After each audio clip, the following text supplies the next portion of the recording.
always great to be at Michigan International Speedway on Father's Day weekend. Aerial coverage today provided by Goodyear. Everything they learn making tires for the grueling demands of NASCAR inspires what rolls into yours. Goodyear, the official tire of NASCAR. Let's go from the driver's seat. Daniel Hemrick qualified 16th, but unapproved adjustments. He's dropping to the rear, Austin. Daniel Hemrick, this is Austin Dillon in the Fox Sports booth. How's it going down there, buddy? Yeah, hey, bud. Going good, man. You're ready to roll off here in Michigan, have a little fun. Got to do it from a little further back than we were expecting to do it, but got faith in all my guys. Worked really hard on this thing. Blue Gate makes everything's going to be good. It's a matter of going green here. I know you got a great crew chief and Danny Stockman, a great crew behind you. What do you think it's going to take to get back to the front? Just a matter of time and runs right. I think we've seen that in the past here. Restarts are crazy, so just trying to manage those situations and maximize our day. Got to be solid on and off pit road with decisions and track positions. So look forward to having some fun here and trying to put on a show for everybody watching here at Fox Sports 1 and back home in the Xfinity X1 app. Look forward to it. 10-4, Daniel. Good luck today. Yeah, thanks, bud. Hemrick trying to go back-to-back with another top 10 after a solid run at Pocono last week. Now our pit headlines. Let's go downstairs and hear from Jamie Little. Hey, Jamie.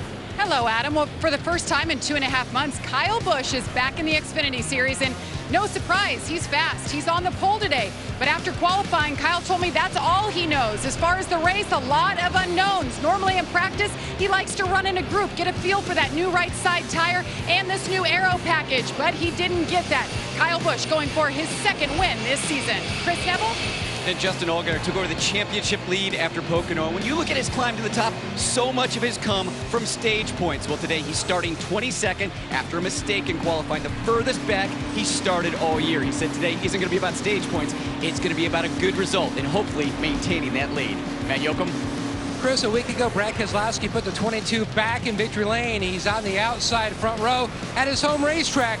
No win is ever bigger than at your home racetrack. He's won here twice. Keselowski says the restarts, those are going to be critical today. He thinks that is what's going to be the game changer. And by the way, yes, he's won back-to-back races 2 different times. Today, he chases his 3rd race here win in the Irish Hills. Those wins you talked about, Matt. 2009 for Junior Motorsports, 2010 for Team Penske when he went on to win the Xfinity Series title. We're going green when we return to Michigan. Here in Michigan, man, it's the fastest racetrack we go to. I mean, you feel it. You feel the sensation of speed. We're going to be very close to, hitting 200 at the end of the straightaways. Not many tracks we go to are that fast. It's just as easy for the guy that's behind you to pass both of you as it is for you to try to make that pass. It's not too bad. I've done it long enough for how it doesn't seem, you're going fast, but it's really just like a Sunday drive for me. A bit of sarcasm there from Ryan Sieg, who will roll off 18th here today. Speed is going to be a factor. The restarts will be huge. 80 degrees right now, track temp under 100. You said that could be a factor, Austin. Yeah, the cars are going to drive a little better, the cooler temperatures. I'm looking forward to seeing Kyle on the outside with William Byron pushing him. I'm surprised he chose a little bit of an inexperienced pusher behind him on the start here, but he knows what he's doing. Talked about Hemrick dropping to the rear. The same for Ben Kennedy. Experience on the front row, not so much in row 2 for William Byron. Fastest car we brought to the racetrack in a long time. Very proud of you guys for the car you have. Hey, man. Thank you, Dave. Thank you, everybody. Got a really good race car, so let's keep it together. Let's just be good on pit road, make no mistakes, and we'll be there at the end. Got to be a little bit nerve-wracking for the rookie to be up on that outside, though. Probably made him feel better when he saw Kyle Busch pull up there. He said it must not be too bad out here. Yeah, that's good. A couple of guys that have a pair of victories at Michigan on the front row. Kyle Busch, Brad Keselowski. Time to get it done at Michigan.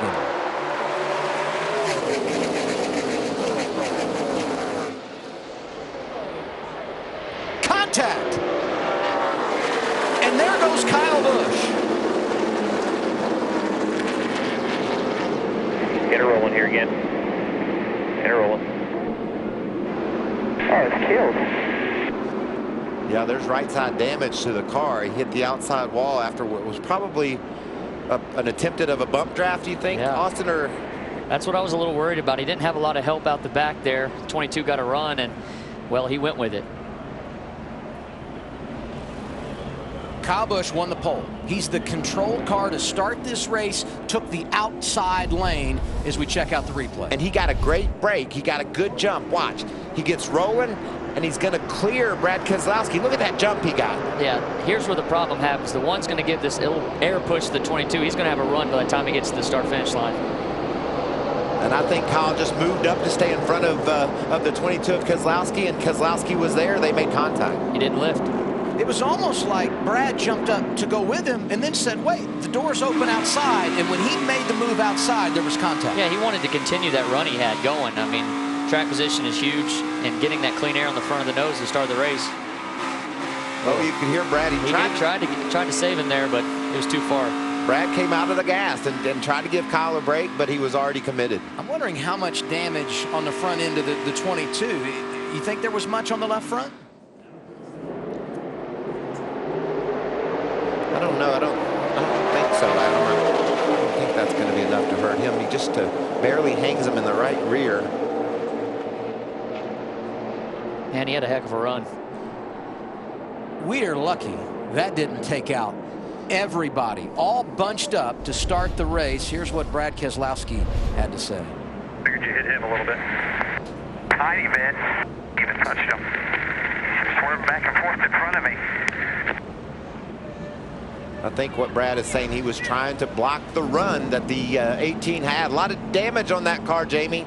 Yeah, and he pulled it into the pit box and just shut it off as they worked. This is his 18 pit crew from Cup side going over the wall. A lot of shock in the 18 pit box. He didn't even make it into turn 1, and they all looked around like, what the heck happened? So they're going to try to fix it.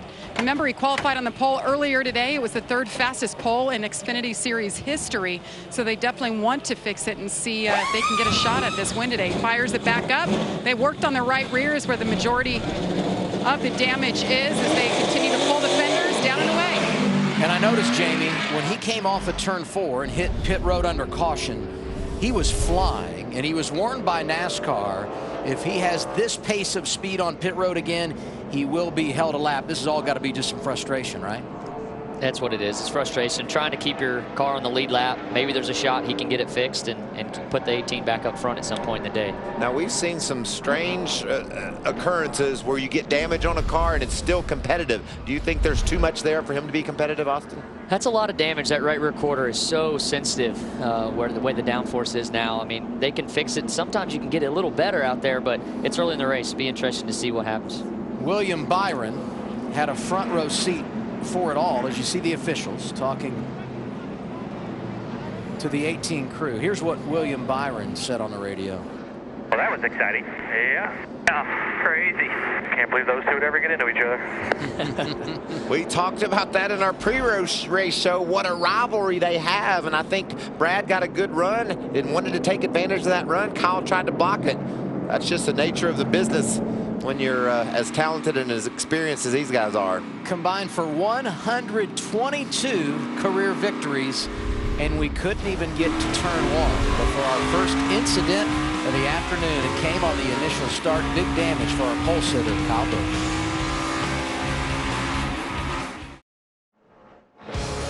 Back live at Michigan, Brad Keselowski qualified 2nd. He's the leader now because this is what happened when we went green to start the race. That's Kyle Busch outside lane. And our man Austin Dillon called this. He said he didn't think the rookie might give Kyle the push he needed. You could see there on the replay, Sadler was close to the 22. That helped him get momentum, right? Yeah, they got that momentum going early. That's what gave that 22 that run at the 18, and I think he caught the 18 so fast that Kyle really wasn't ready for that. But put yourself in the shoes of William Byron. You qualify on row 2. You're behind Kyle Busch. How careful do you want to be in that situation? Well, you want to be up there and try and get to 2nd on the restart. But now he's probably pretty happy. He's got a better shot to win in this race with the damage to the 18 at this point. Brad's got the lead for the restart. He's going to take the outside lane. Oh, you're in good shape. There's a mark on the nose under the headlight. A mark. We cannot tell if it's a small hole or not, but we will patch it at the first stop. Okay, everybody take a deep breath, and let's hope things go better this time. We got William Byron pushing the inside lane, and we got Denny Hamlin outside. Let's see what lane gets the better run. I think the 2nd row really is going to determine who gets to turn 1 with the lead. Off of turn 4 and through the Geico restart zone, we will complete lap number 4.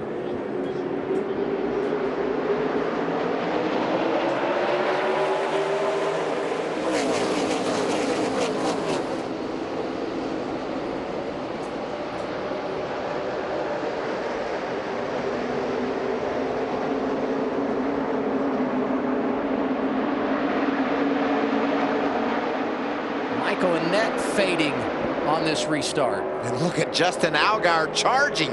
He went 4 wide in turn 1. We thought there wasn't any grip up there, but he went as high as I've seen anyone all weekend. Spencer Gallagher in that 23 looking strong in the outside lane around Paul Menard. That was a heck of a run on the outside. 3 wide going into 3. Paul Menard comes back here with a little bit of a run. He's going to have the 1 in front of him.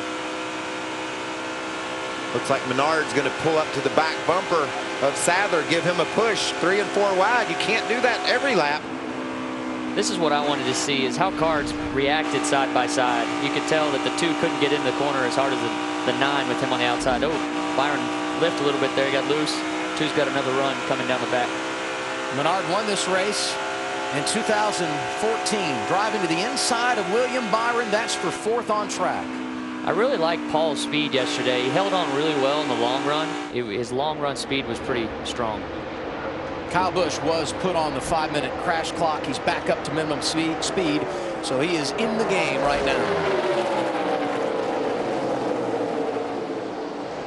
Keep an eye on that 18 car. He's back in 32nd. 23 trying to make a pass on the 9 here. This is a new 23. We're seeing a new generation car that Spencer Gallagher is driving, and more speed than we've seen out of Spencer this year. Yeah, it's pretty impressive. He's making moves early in this race. Looks pretty confident in his car. What's Kyle Busch saying back up to speed, Jamie?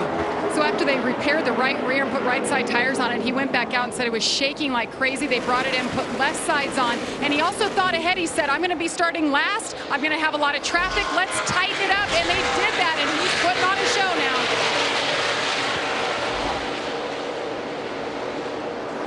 See, he's driving up behind the 93 of Jeff Green, Owensboro, Kentucky driver, and there's Gallagher battling with William Byron. Byron's 5th. Gallagher's back in 6th. Brandon Jones, top 10 here a year ago in the 33, won the ARCA race yesterday, racing with Blake Cook, and Ryan Reed in the red and white 16. You can tell right there, Brandon Jones had a run on the inside, but the draft pulled the 11 by him. He's going to make another move back here down the front stretch. Let's just see if he can clear him by the time they get to 1. What's that do to a young driver like Jones's psyche by winning that ARCA race yesterday on the same track? We talk about how difficult it is, how narrow it is.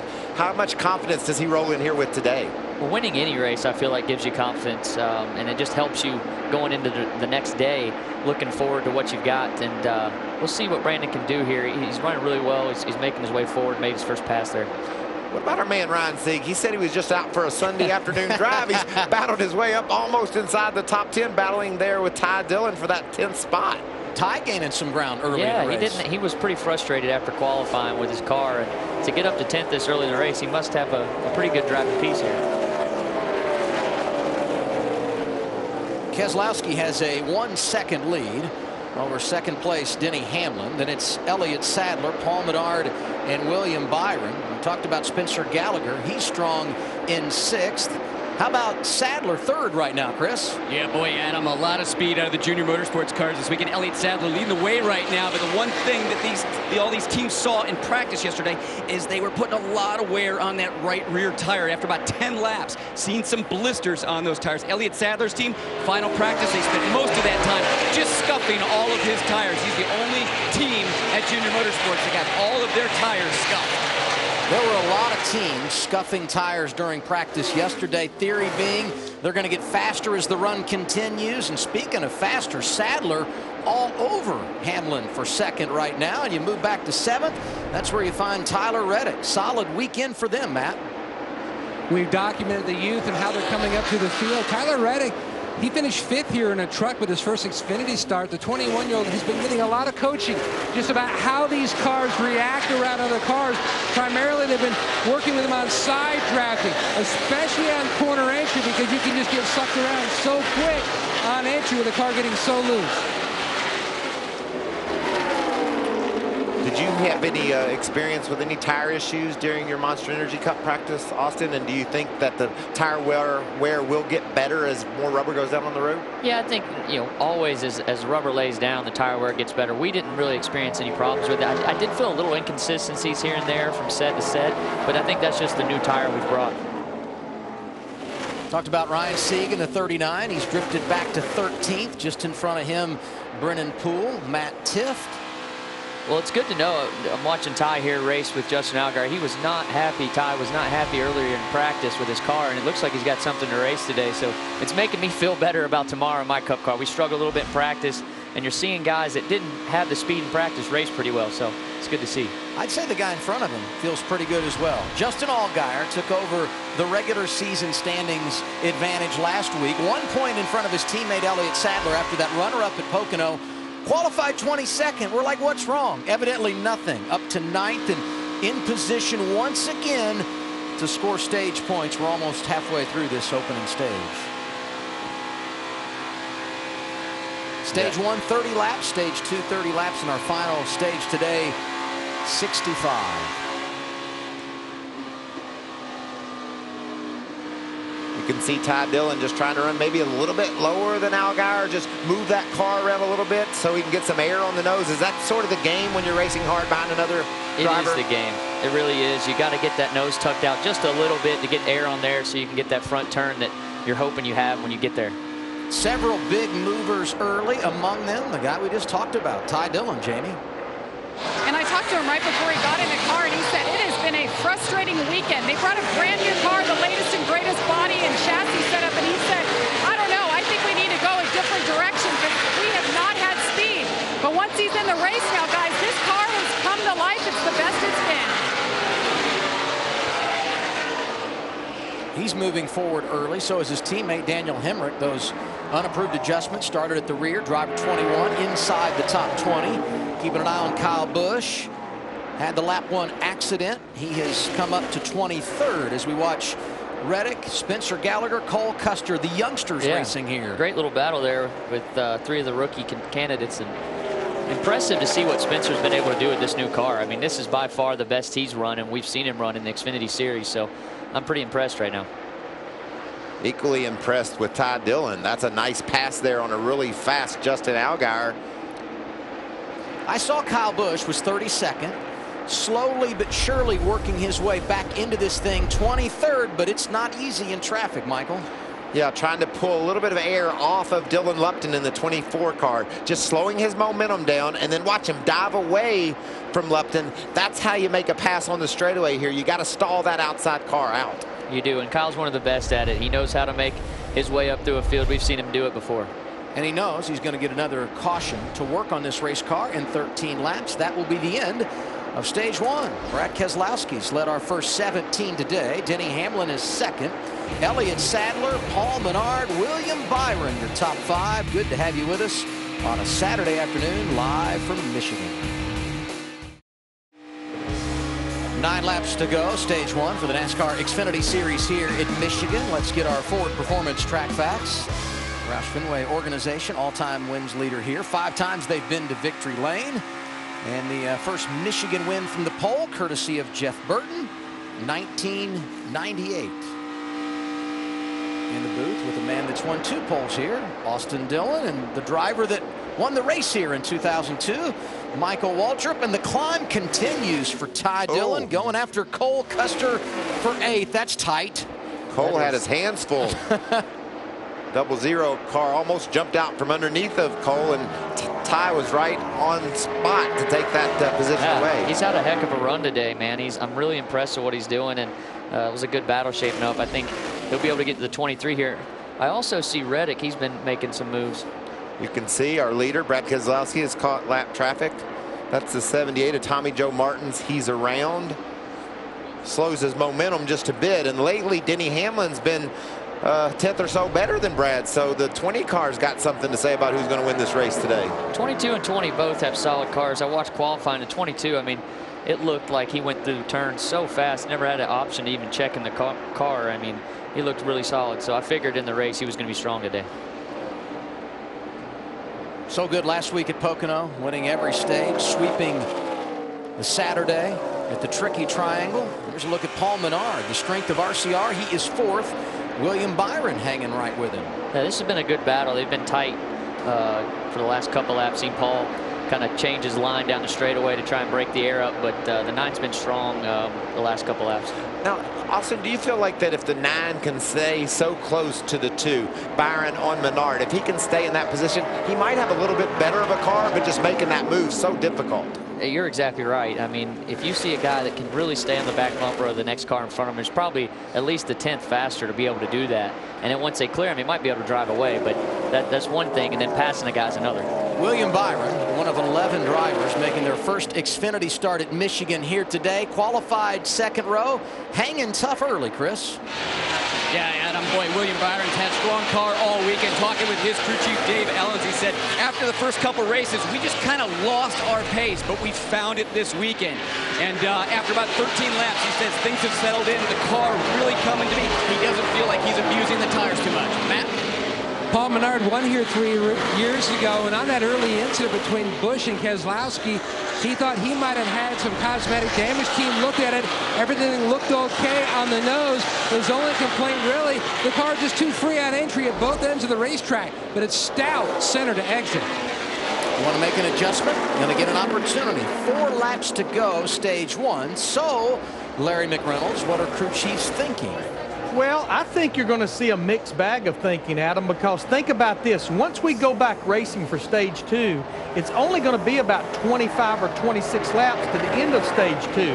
Now, I think if you're one of the drivers running up front like Keselowski, Hamlin, Sadler, Byron, you're going to come get 4 tires. But I look back there just inside the top 20 with drivers like Brendan Gaughan, Ryan Reed, and Austin, you know the crew chief for that 21 car, Danny Stockman, Daniel Hemrick, maybe 2 tires just try to get some track position, knowing you're only going to have to run about 25 or 26 laps. Yeah, Danny Stockman is a track position guy. I'd like to see him try and take 2 and see what his car balance is up front. He hasn't had clean air much of the race, and he has made his way forward quite a bit from the start. It seems like every time we go to an intermediate track, Stockman and Hemrick are fighting something. They had the early accident at Texas, hit the wall early at Charlotte, had to start at the rear today, but they are showing early signs of speed. And 2 laps to go here, Michael. And they always seem to rebound, Adam, and I think that's what's most impressive, and I think that's why Stockman is so good for Hemrick. He's able to keep him in the game, keep him focused, and make sure that they can overcome any problems they have along the way. And Stockman knows how to finish races. That's something we were always capable of doing when we ran for championships. So, and that's good for a rookie. When you're finishing races, you're learning and you're getting that experience you need for the next time around. Keselowski off of turn 4. Be 1 lap to go in stage 1. There was the battle there earlier between the 9 and the 2. That was a pretty big stage point for William. I wonder if I thought the lap car about saved him. About to gave him another position there at the end of that run.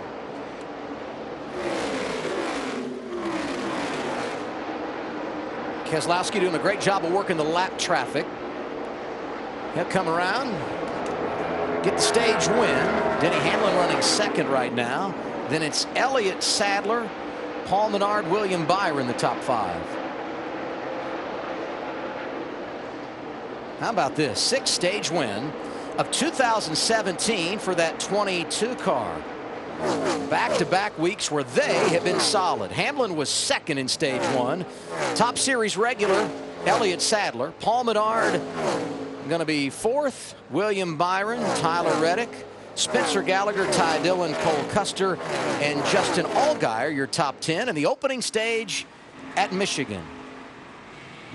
Keselowski got career win number 35 last week at Pocono, picking up right where he left off. It's a home game in the Irish Hills of Michigan.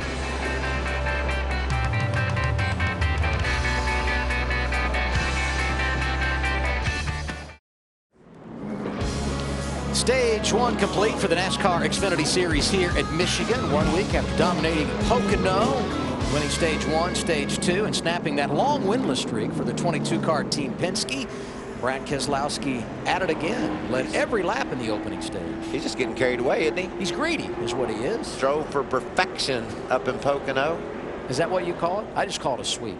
That was pretty much perfection. It was impressive to watch him come back through the field like that. Yeah, when he got shuffled wide and drove from 13th to the win, I would call that perfection.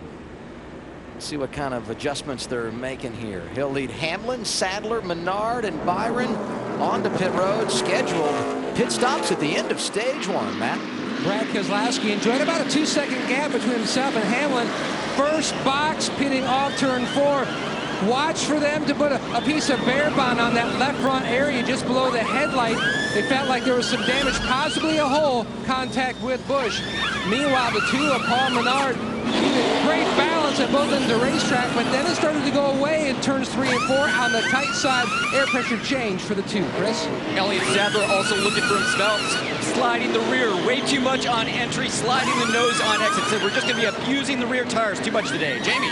Denny Hamlin got looser the longer he ran. There was discussion if they should take 2 or 4. They went with 4, Adam. Some teams playing strategy. Top 3 off of pit road all got 2 tires.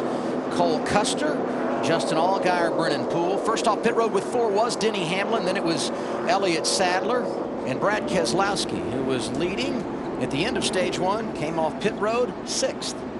Let's see what Brad Keselowski has to say about that stage 1 victory. Brad, it's Michael up in the Fox booth. Do you hear me? Sir. Congratulations on your stage win. You sort of coasted to that victory, and on that first lap, things got pretty intense, though. Yes, they did, Michael. It wasn't what any of us wanted to see, but not much we can do about it now. 10-4. You're back in traffic now. How does that change what you think your car is going to feel like? Do you are you confident that you can move back through? Good question. You know, 2 versus 4 is going to be a big topic for this whole day, and I would say that we're all going to learn together here in about 2 more laps. All right. Well, you're fun to watch. Can't wait to see you go at it. Have a good day. Thank you, Michael. Appreciate you. Radio down. Have a good one up the booth, guys. Austin, you told me when you came in the booth today, track position is going to be big. So what wins out? 2 tires or 4? We'll find out when we continue. Stage 2 next on FS1. So I'm going to brag on my man Larry here because he predicted that some drivers would come down and take 2 and some would take 4. That is exactly what we saw. Now predict what we're going to see on this restart. Well, we only have 24 laps to the end of stage 2. I think this restart will probably be a little calmer than the actual start of the race, but you've got those drivers up front like Cole Custer, like Justin Allgaier. They have 2 right side tires, but we've been talking about it. Michael and Austin, they've been talking about it. Clean air is king. Being out there in clean air and keeping that track position. But this is a short run now to the end of stage 2. Short run. Kyle Busch has come down pit road a couple of times under this caution. So guys, get us to the green. We'll be keeping an eye on that 18, but I want to go back to the 2 versus 4. You said track position is the deal. I know drivers always want 4 tires. How does it play out? Well, I'd like to watch Ty. He's starting 12th in this restart with 4 fresh tires. Had a good car. There's a lot of guys in front of him on 2. Daniel Hemrick got up to 18th. He's starting on 2 and 7th. So let's see where that transition break is. This restart order is why I'm such a big fan of stage racing. I love it. As a driver, you have opportunities to maybe get 2 tires, get some track position. Do you love it as well? Oh, I love it. The stage creates opportunities, and that's what we need. Cole Custer, Justin Allgaier, Brennan Poole, first 3 off pit road, all got right side tires. Denny Hamlin the first on 4. Cole Custer, the race leader, choosing the outside lane. We'll get the green flag as we begin stage number 2 on track. Here they come through the Geico restart zone.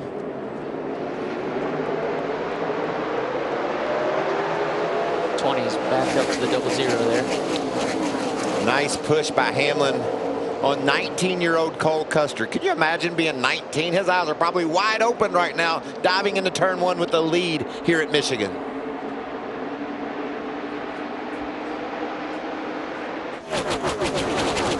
Oh, trouble. 96 of Ben Kennedy. A net in it also. Yeah, it's a net in the 5. Saw the 33 of Brandon Jones go skating through. Not sure he got any damage. 3rd caution of the day. 2nd for an incident on track. The other coming to end stage 1. We said restarts here are exciting. J.J. Yaley also getting some damage in the 14. Michael Annett was having one of his best days, too. He had a really fast car coming into the day. You see the damage for Ben Kennedy. He had a fast race car, made the final round of qualifying, a tire issue, and a change that followed meant he had to start at the back today. Right side of your screen. Brandon Jones gets loose, spins around, and it looked like a net into the back of Ben Kennedy, and Michael Annett had the worst damage. I think Kennedy will be able to continue. Looks like the 96 is going to get the worst end of this here because the 33 got a little loose. He checked for him. The 5 couldn't get slowed down, and they get the bad damage. Brandon Jones just got a piece of the wall with his right rear. Other than that, he's able to drive away. Watch the 96 and the 5 come together, though. Ben Kennedy's car up in the air. Big contact to that left rear wheel. That probably did him in with that rear end housing being bent. A lot of damage to both bodies, so their downforce is going to be way down. Yeah, these cars will go on that 5-minute crash clock, and if you can't get it repaired, you are done for the day per NASCAR rules. Won the ARCA race yesterday after a spin. Brandon Jones going to have to battle back from adversity here today. Cole Custer, Justin Allgaier, Denny Hamlin, Brad Keselowski, your top 5 under caution here at Michigan. Let's take a look at how Daniel Hemrick's spotter, Tim Fiedel, helped him worry less with a Liberty Mutual Insurance spotter cover. Watch your bottom here. Keep that 16 in there. So 2 by 2. Watch your bottom. Watch your middle now. Keep her there. You go. 2 by 2. Good job. Outside. Top's covered. Even the 42. 3's trying to get your right rear. The bottoms are all the 1 if you can hang with him. Keep digging bottom. No help at all. All up top. Right behind you. Keep digging hard. Keep digging hard. 2, 4, 6, 8. Just P10 behind the 3. Caution's out. Yellow's out. We'll see where we shake out here. Outside. As a driver, you've got to be worrying less when you hear that from Tim Fiedel. You do, and what he's doing there, he's counting down those positions. He's trying to get Daniel on the outside. For me, I feel like there's just more options when you restart on the outside. Starting 10th, he's going to have the option to go 3 wide. He's going to be able to make moves from that position. The bottom, he didn't really get the momentum he needed off of turn 2. That's a bit of a slippery slope, counting those positions down, because there's lines on the track that you can't really see that put you in a position when you get ready to restart. We'll see if it works out. Saw the drivers involved in the crash there. They have all been on pit road. We'll see if they can make minimum speed when we go back green. And Austin, this is a unique celebration. The old Pete Rose into the infield grass. This was magical, huh? Man, it was so special doing it with all those guys doing it. Some of these guys hit pretty hard. I got to teach them right there. That's my jack man. I got to teach them a little bit. You know that from your baseball days, though. Oh, yeah, you know, head first slide. Although when you were playing Little League and went to the World Series, head first slide was probably illegal. Is that true or no? Could you go head first in the Little League World Series? Not until I got a little older. Okay. You know. Did you go head first when you played ball as a youngster, Michael? I did it, but not on purpose. I fell down a lot. I play in the hoop group, and I led the league season 2 in FPG, falls per game. That's true. I can vouch for that. All right, just underway in stage 2 here at Michigan. When we are done, it's the MLB on FS1. Rays and Tigers just down Interstate 94. Good one there in the American League. Tonight, regional coverage on Fox, Cubs and Pirates. The Red Sox get the Astros, who have been incredible early in 2017. And the Royals and the Angels tonight on your local Fox station. Cole Custer leading this race. What about the man calling the shots, Jeff Mendering, Matt? This crew chief, Jeff Mendering's racing passion, Adam, began just 2 hours northwest from MIS. Up in Martin, Michigan. He lived just across the street from Berlin Raceway, and his first trip to Victory Lane actually came at the age of 2. By 7, his first job in racing actually was taking his wagon across the street to the track and cleaning up all the empty pop and beer cans and turning them back in for cash. Fast forward to his career, he's been with all the big names in the sport. Jeff Gordon's car chief at one point, Tony Stewart, Matt Kenseth, and then he got the promotion to being Cole Custer's crew chief here at Xfinity. And a win, nothing would be sweeter for it to come right here at his home racetrack at Michigan. I think it's awesome seeing Smoke up on the box. I see him in a lot of these Xfinity races helping Cole Custer, and I think he's got a great passion for helping Cole, and you can see right now how well they're running, and it's cool to see Tony here at the track. I think that's because of the person that Cole is. He's a sponge. He wants to hear everything. Same thing with Kevin Harvick. He talks about how many questions Cole has poised for him when they meet and talk about what he's doing. Stage racing means strategy. Early problem for Kyle Busch. He'll restart 25th. You want to top off for a little extra? It doesn't matter either way because we're way in good on the win. Stay out and take the track position, and then just pit one more time in our final cycle if it goes green. Simple. Come on, we'll top it off. They must be thinking they're getting this car tuned up pretty good, Austin, because that's strategy about how to get back up front. They're talking about maybe not stopping during the next stage and then making one final stop in that final stage. That's gutsy. And Kyle Busch is not going to give up. He's going to do whatever he can to get that battle going again with the 22. Kyle restarts 25th. Brandon Brown starts in the 26th position. He got the free pass under this, our third caution of the day. Cole Custer leading on the restart in the Geico restart zone. Shoving you, there's bottom shoving too. All 3 links up on the bottom, still there. Off you a little bit, off you a little bit. Now back on you, shoving you, off you. You're straddling 2, now just 10. You got the run on him. All clear, the 22's coming with you. He's Radio communication for Cole Custer, who's all clear down the back straightaway. And Brad Keselowski won stage 1, got those 4 tires up to second with Hamlin right behind him. Look at those cars bobbing and weaving back in the pack. Man, they've got their hands full. You could tell that bottom lane going into 1 did not have the grip the outside had, so the outside seems to be the preferred line. 3 wide down the front stretch here. 3 car on 4 tires. I really think that he's going to have an advantage as we run here. Some of these guys on 2. Well, he started back in the 12th position, and he's all the way up inside the top 10 and 7th now. Good run there off the turn for Hemrick. He's able to pull right back up on the bumper of William Byron, and that actually propels Byron ahead of Allgaier on the outside. Hemrick talked about big runs during first to the start of the race, and he got one right there.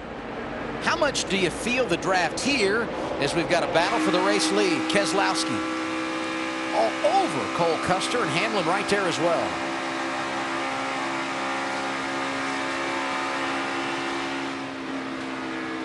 Cole's going to try everything he can out here on the front stretch, the back stretch, bobbing and weaving to break up that line. And you can see his car dancing around. The teenager from California's got a loose race card. He's trying to hold off Brad Keselowski, and Keselowski's going to heat him up, I think. The more time he can spend out front, though, it'll help him on the long run gap these other cars that are close on 4. And that's just a solid turn for the kid. I mean, he was able to hold his own there and now drops to the bottom trying to break the draft and get another car length or 2 away from Brad. Saw Tony Stewart on the box. There's Father Joe. He'd love to see his kid win on Father's Day weekend. What about that, Jamie? You're looking at Joe Custer, and he's the competition director at Stewart-Haas Racing, but it is so funny to see him in nervous dad role. He is so nervous watching Cole lead this race, and you hear his spotter on the radio is Eddie DeHaan. He works with Chase Elliott on the Cup side. He is guiding his driver, keeping him aware of exactly where that 22 is, but the 00 hooked up right now, Adam. And it might be 2 tires that got him there, but this team has had a lot of speed in the last 3 weeks, and keep in mind, this is the first year for Stewart-Haas in the Xfinity Series. On board here with Allgaier making an aggressive move to the outside.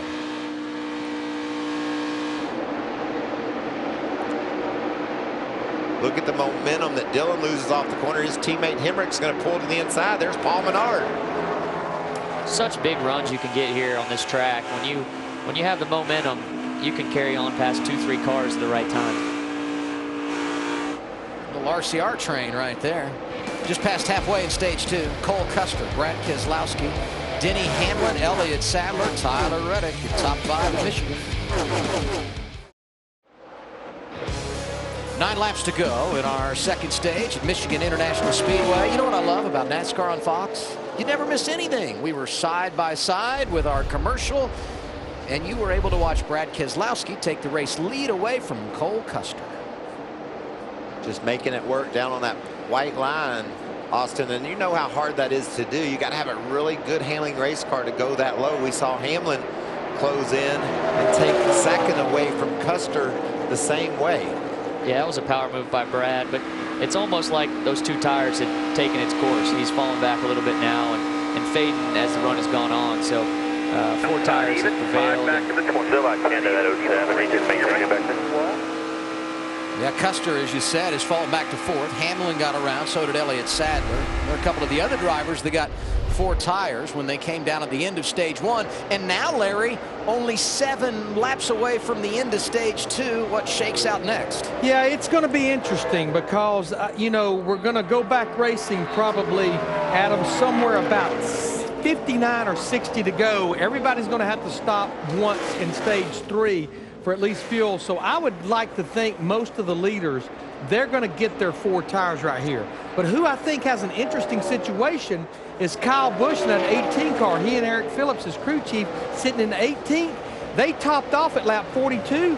They can go to lap 90, but I think I heard you saying during commercial break, the X factor, will they get a caution or will they have to make a green flag pit stop? The other box they are in, Adam, Austin, and Michael, they only have 1 more set of Goodyear sticker tires laid in their pits because of having to use that set after he spun at the start of the race. And Larry, I'm going to put him in 1 more box. He doesn't have any speed. He hasn't been able to match the pace of our front runners, so maybe it is going to be a strategy call. Get the track position during the stage break and then just see what happens from there. He's 18th right now. What are they saying, Jamie? It's been an interesting day for Kyle Busch after getting into the wall. Turn 1 of the first lap. The crush panel on the right rear was sitting on top of the tire. Kyle pitted 6 times for them to fix the damage. They think it's good now. Like you said, they topped off. Now he just has to focus on one thing, the task at hand and getting to the front. Jamie, we also want to pay off those drivers involved in the accident back straightaway on the restart to begin stage 2. Michael Annett, Ben Kennedy, and J.J. Yaley all went behind the wall, so their day is done. Annett went to the infield care center. He has been released. This is the battle for the race lead. Brad Keselowski out front with 4 laps to go now in stage 2. He's led 40 circuits today, a dominating race car again, Matt. Brad Keselowski says the balance very similar this stage as in stage number 1 that he won. What he's been focused on more is Joey Meyer's spotter, just giving him details about exactly the line that the 22 is running compared to the 20 of Hamlin. And Meyer tells you guys are basically identical down to 1 and 2. You're a tick higher in 3 and 4. Denny seems to be searching more his line compared to what the 22 is. Caution out, Matt, 4th time today. And this could get interesting, but only 3 laps to go in the stage. Caution is for debris in turn 4, and I'm not sure we got enough time to get this picked up and get them restarted here, open pit road, and put ourselves in position to play any strategy, because they should close pit road next time around. We'll wait and see. It'll be interesting. They made it happen last week at Pocono. Yeah, the caution car, Adam, is trying to get onto the back straightaway and ahead of Keselowski. I'm sure NASCAR's radio into Brad saying slow it down, try to get this pit road open and go back green like we did last week. I'd love to see that, see a little strategy put into it, because I believe the 22, the 20, some of these guys that took 4 are going to take 2 here, and if we could see a little bit more strategy going into this, it'll be fun. Yep. What do you think, Larry? Look up there at 3 laps to go in stage 2. Remember, pit road closes when the leader gets to the start-finish line. Very similar situation we had in the Cup race at Pocono. They went ahead and closed pit road before the leader got to the start-finish line with 2 to go. So it's NASCAR's discretion whether pit road's open or closed here. The light is on. It's green. And here they come, Larry. They're going to make a pit stop here with a couple laps to go in the stage, Matt. And Keselowski locks it up slightly coming into his box. The car just a touch more free this run near the end than the previous. 4 tires on the 22.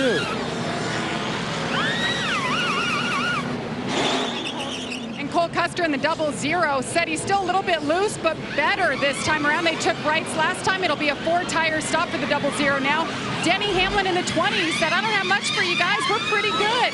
They thought tires were worth something on that last stop. They decided to come and take it, wipe the grill, 4-tire stop from the number 1 pit box. All of this happening is they were coming to 2 laps to go in our second stage. There's the race off pit road. Everybody getting 4 tires, but a number of drivers stayed on track. The first of those, Elliott Sadler. This could get big because that is a playoff point for the driver that's right in the hunt to win this championship. Yeah, Sadler and that one main team, they're smiling right now for a bonus point. They're sitting in a great position to take home a point that's going to be huge for them in the playoffs. Brennan Poole stayed out as well. Justin Allgaier is there. Brendan Gaughan, Blake Cook, and the 4 of Ross Chastain. Brandon Jones, who had the spin on that last restart, also staying on track. You know what's interesting, Adam? These guys are all saying we want playoff points. Elliott Sadler wants a playoff point. The other guys, we need stage points. There's strategy all over the place. Some of the Monster Energy guys, they're all about just getting a win this afternoon. Looks like a little trash on the one's grill there. Tape or something. You know, I was talking to Jeff Mendering today, crew chief for Cole Custer, and I asked him about the situation they were in last week at Pocono. And he said, you know what, I'm not worried about stage points unless I can win the stage and get a playoff point. Even though we're a little deeper in the top 10 in the overall standings, I want to go out and win a race. And they're one of the series regulars that gave up track position to pit here under our 4th caution, Larry. They can't, I don't see, they can't restart it. We're 1 to go now. They can't restart this. So these guys that stayed out, they just got themselves, Elliott Sadler got a stage win and stage points. But the thing about most of those drivers that pitted, like Keselowski, like Denny Hamlin, think about it. They're not worried about stage wins. They're worried about winning the race. But they basically just handed a stage win to Elliott Sadler and stage points. But so many of those drivers, Larry, for the Xfinity regulars, they knew, Cole Custer, those guys that pitted, they knew they weren't going to win the stage and get the playoff point. They wanted to establish track position to begin the final stage. Elliott Sadler says, you know what, I'm going to get greedy here and I'm going to take that playoff point. I'll take that point because I'm going to have it all the way to Miami. All right, 10-4. Just trying to figure out what we want to do here. Yeah, you know, save some fuel here and run until we need a caution. We only have to stop one more time, right? You think we can make it that far? Yeah, 10-4. We can make it on one more stop. That's just a dangerous game because of what Larry said earlier. If you stay out here and you don't get a caution, have to pit under green, you absolutely have lost your day. Elliott Sadler has a lot of points, Adam. He just picked up a playoff point. He might just roll the dice and try to get a win that way. That's his 3rd stage win of 2017. Back in a moment.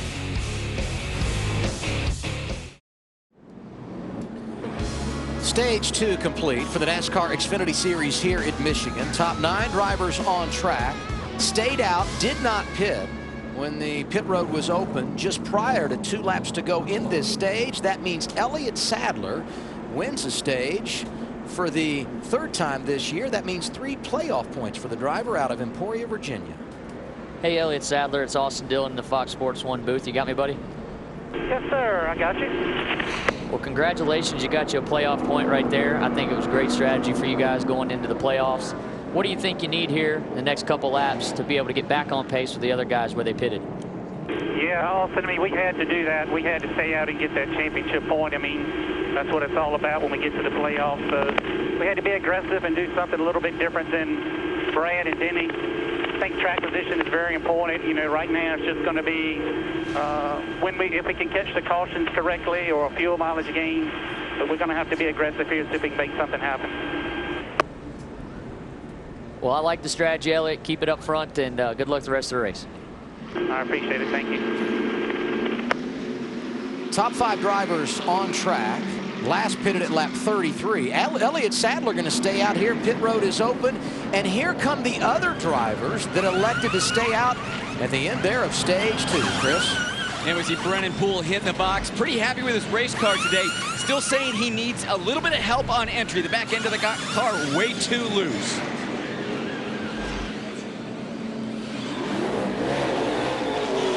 Brennan Poole with a big adjustment in the left rear of that 48 car.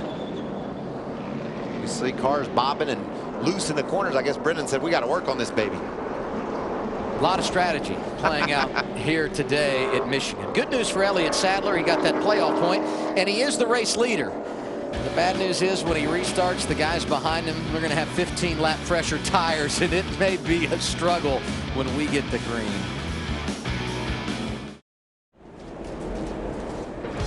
Right at the halfway point for the NASCAR Xfinity Series, 13th race of 2017. We're live at Michigan International Speedway. Elliott Sadler winning stage 2, third stage win of the year.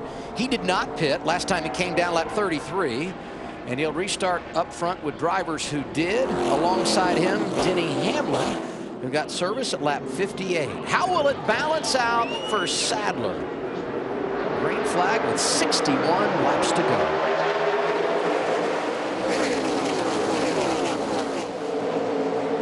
Nice push there for Brad Keselowski on the back of Elliott Sadler. Didn't Elliott push Brad in turn 1 last week? That didn't go too good. This one, I think, worked out a little bit better. Brad went all the way up the hill, lost some track position, but that was just a textbook restart for the leader. Got a great push from second place. It's great for Elliott in the one to get that clean air, try and separate himself from the field here, because not too long from now, he's going to have to hit pit road for fuel. We've talked all day long, Adam, about how these tires just don't fall off much. 13th to 7th on the restart for Kyle Busch, Michael. He's really good at restarts. Got that car fixed, I think. I think coming back to the field. He does really good, period, isn't he? What about their day, Jamie? It's been unbelievable for Kyle Busch. It's been fun to watch. 8 pit stops. Now, on the last stop, he said by himself, the car is good. In traffic, it's terrible. He feels like he's spinning out. So they wanted to take a big swing at it. So on the stop, they made a track bar adjustment, 4 tires. And when they went to make the wedge adjustment, he took off. He had enough of waiting. He wanted to get back out on track. 8 pit stops today for Kyle Busch, and the driver that won this race 2 years ago. I don't know if I'd say he's back in the game, but he's far more competitive than I thought he would be after the start of this race. That's a lot of damage to that race car. For him to be in the top 10 right now, it's impressive. I also want to remind everyone that Dakota Armstrong got the free pass on that caution that came out. There you see the 48 in the center of the screen, right behind Ryan Reed in the 16. We saw that big adjustment to the left rear of that car. See if he's able to move up through the field.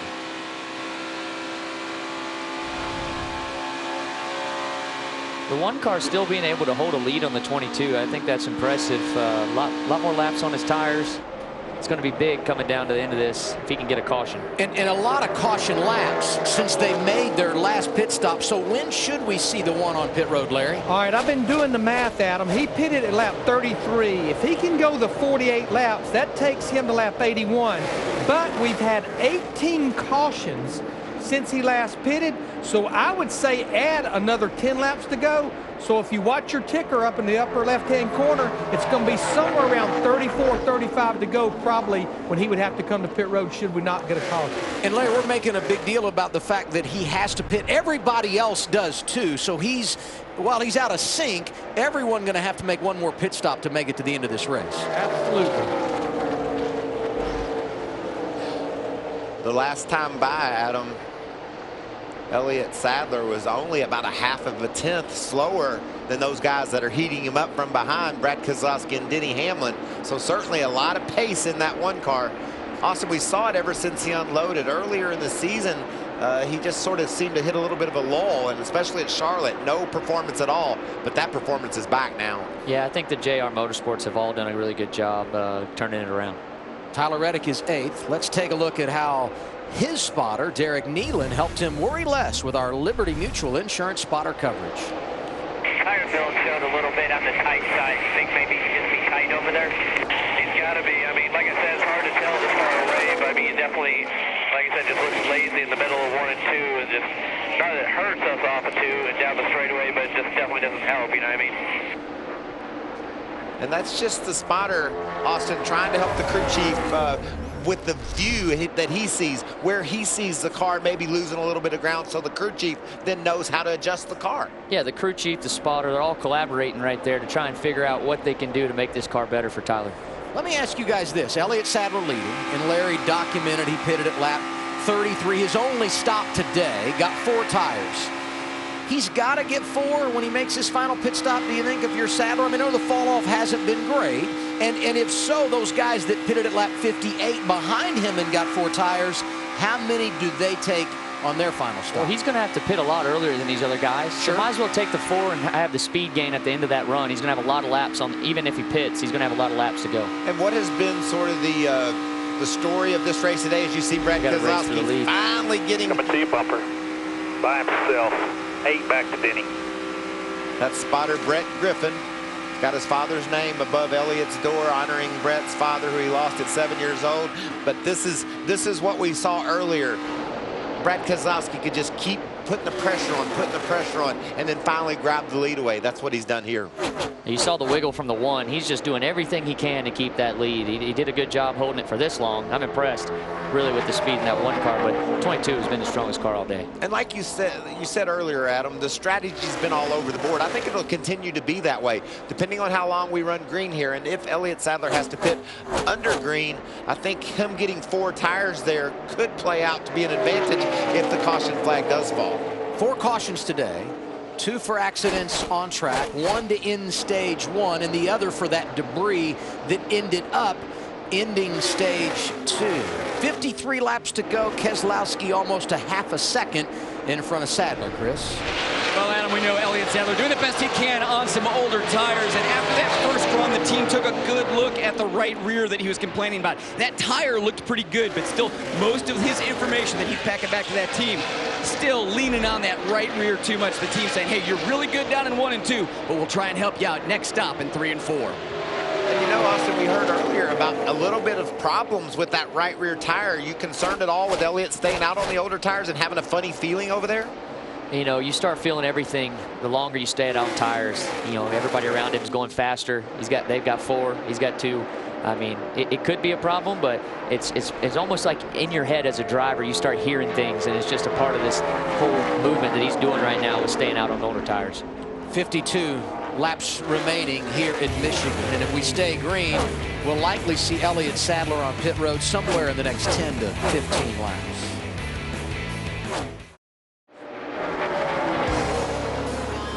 .48 laps to go for the NASCAR Xfinity Series. We're live in Brooklyn, Michigan. 13th race of 2017. When we get the checkered flag today, we'll be halfway through the regular season. Stage 1 went to Brad Keselowski. He's had the dominant car, leading 48 laps this afternoon. And Elliott Sadler won stage 2. He runs second. Should be pitting sometime in the next 10 to 12 laps. Let's go back to 1992.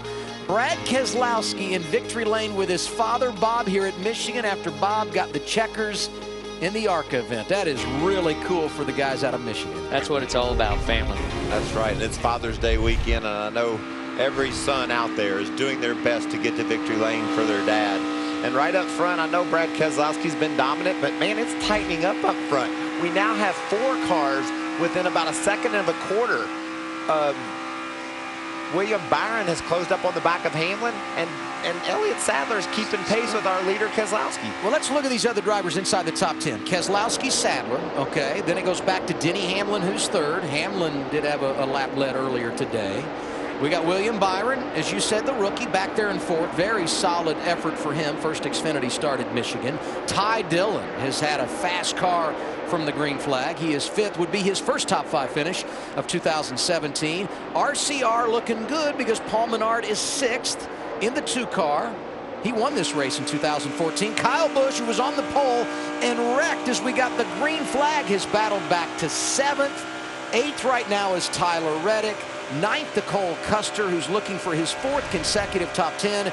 And rounding out the top 10, another rookie in Daniel Hemrick, who had those unapproved adjustments prior to the green, started at the rear. He too is having a successful debut at Michigan. Sadler running lap times only a 10th off of Keselowski. Actually, the last lap, yeah, he was only a 10th off. So pretty impressive on these old tires what he's doing right now. If it all plays out, it's going to be a race at the end. I thought they may pit earlier once he lost the race lead, but as you said, the lap times have been good. And we had estimated somewhere around 40 laps to go. And a report that we just got, Elliott Sadler may pit the next time by. It would be a scheduled stop under green. Debris, turn 1. Can I run another lap? Debris, turn 1. Now, the question is, how big is that debris, or is he just looking for the caution he really needs right now? Run 1 more. And the other question is, Austin Dillon. I do see something down in turn 1. The other question, Austin Dillon, you talked about how you just happen to feel things in the car when you're right up against the groove. It's a black, looks like a black paper bag. I can see it myself. Let's watch here and see if we can see what Elliott's talking about. Right here. There it is. They go by it right there. Kind of hard to see. I saw it off in the distance, but I was asking Austin, how many times do you see debris more often when you need a caution? Yeah, there's your debris. All clear when you get here. Yellow's out. Safe fuel, safe fuel, safe fuel, safe fuel. There it is. Wow, that's what Elliott needed. Look at William Byron. He was inside of Denny Hamlin racing along for that third spot. Byron's car is really coming to life. This has been an incredible turn of events for Elliott Sadler.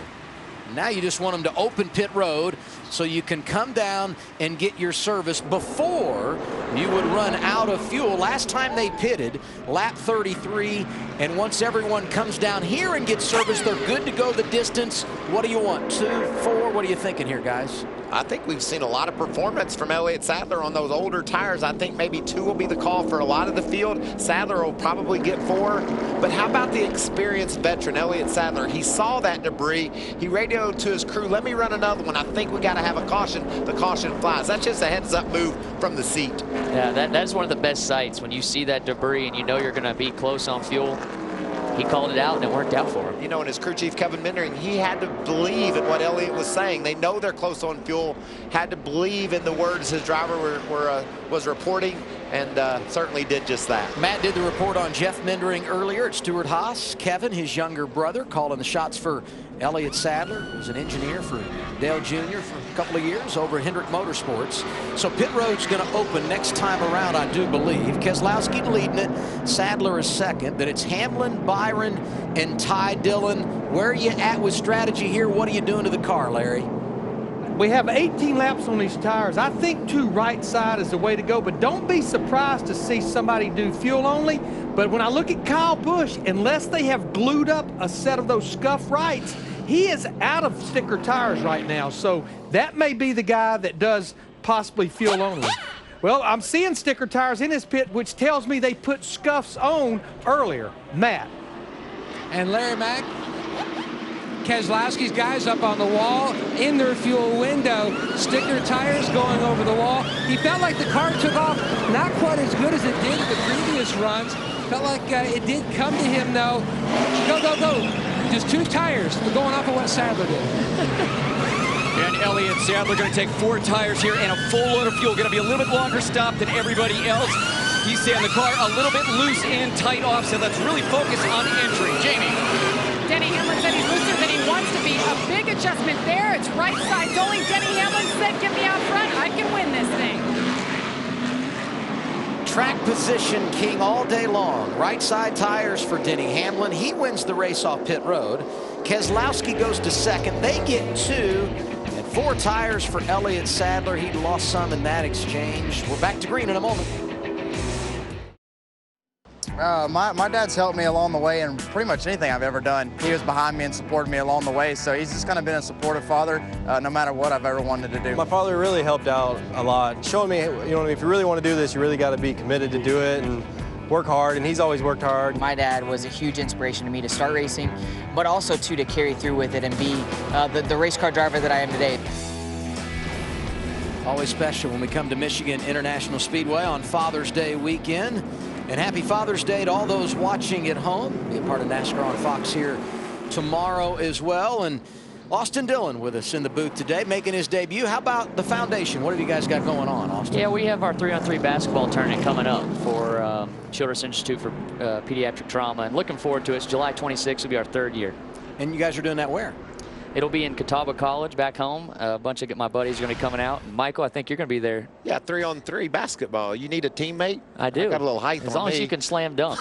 Hey, I got to say happy Father's Day to my dad. You should, Mike. He wanted me to let everybody know that the Kyle Busch car was fighting parasitic drag out there. Ah, that's what's holding Kyle back, huh? Yeah. He's analyzing from home today. Yeah, he's shooting me text right now, giving me his feedback like he does when he's at the track. This is your first trip to the booth and the first time we have said the words parasitic drag here on FS1. And it was a collaboration between all of us to work that out, but we got it in there. Going to be 38 laps to go when we get the restart. Denny Hamlin, the race leader. Brad Keselowski on the front row with him. Hamlin takes the outside lane. Reed, Ty Dillon behind him. Here we go to finish it at Michigan.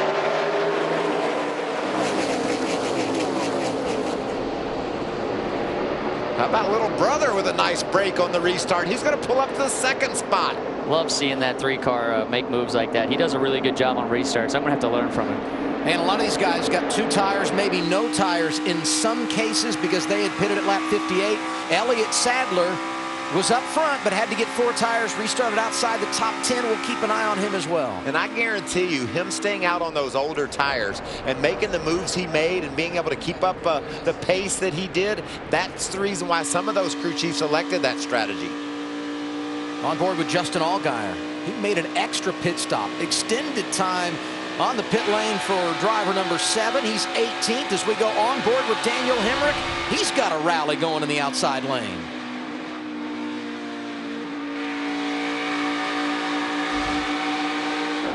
Where you see William Byron, he had a great restart, really low on the racetrack, making moves. You can see how well that 9 car is running. He pulls alongside and is going to pass Cole Custer. That's a race for the 4th spot. There's a good shot of the future of NASCAR. Byron, Custer, and here comes the veteran on board with Paul Menard. What a battle, 3 wide down the front stretch. That's one of the coolest things about Michigan. You get battles all the way down the front stretch and the back stretch, 3 and 4 wide. There's another one just like you talked about, Austin. Tyler Reddick down on the bottom trying to take a spot away from Kyle Busch. And keep your wand up there. You're fine. You're clear again. You got momentum on the 42. So that's at 62 backing up there. All clear here. That's Kyle Busch just out the front windshield of Daniel Hemrick. That was Hemrick's spotter giving him a little bit of information about what was going on down below him. Battle for second here with the 3 and the 22. Side corner, side. You're clear, you're cleared. If I know anything, I know my brother, and he's not going to give up that spot easily. He fights hard for every position out there on the track. Well, and he made a nice run on Denny Hamlin, and I think I saw the front end kind of push out toward the upper part of the groove, maybe a little bit tight when he got behind Hamlin, and he hasn't been able to recover since. What a day for Ty Dillon, showing a lot of speed, Jamie. Well, he started his day 17th, and he just sounded so down and out about the lack of speed in this car. Well, this is one of the best races we've seen as the 22 ducks to the inside of Ty Dillon. But Ty, as you mentioned, still looking for his first top 5 on the year. They made an air pressure adjustment and took right side tires to help that tightness of the 3. Falls to 3rd in that exchange with Brad Keselowski. Here's Cole Custer under attack from Brennan Poole. This for 6th. Behind him, Brandon Jones, who's in the top 10 after clipping the wall earlier. And there's Matt Tifft. We talked about 3 out of the last 4 races. He's finished up in the top 10. Look at the big push. Kyle Busch is going to get Brendan Gaughan down on the bottom. 3 wide on the back straightaway. What momentum into the corner. Awesome racing right there. It is a pack.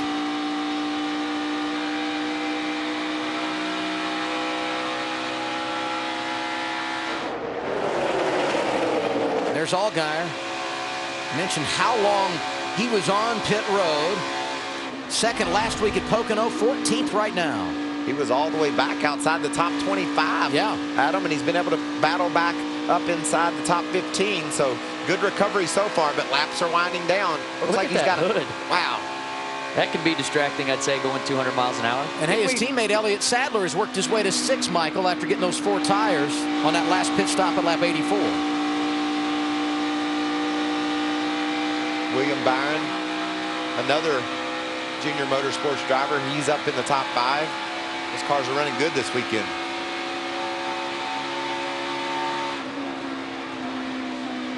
Toyota, Ford, and Chevy, 1, 2, 3. That's what it's all about. And the Chevy of William Byron looking for another top 5. The rookie's been impressive, Chris. He has been, but he has made some mistakes on pit lane today. His first pit stop didn't pull in straight enough. Lost a couple spots on that first stop. Lost another 3 on this last stop. He was supposed to go on the jack. He didn't go. Just some miscommunication there. But he has had a good car all day. They have really not done too many adjustments on that car. So working his way back towards the front. We talk a lot about the rookie points, but William Byron comes in 3rd overall behind his teammates Justin Allgaier and Elliott Sadler.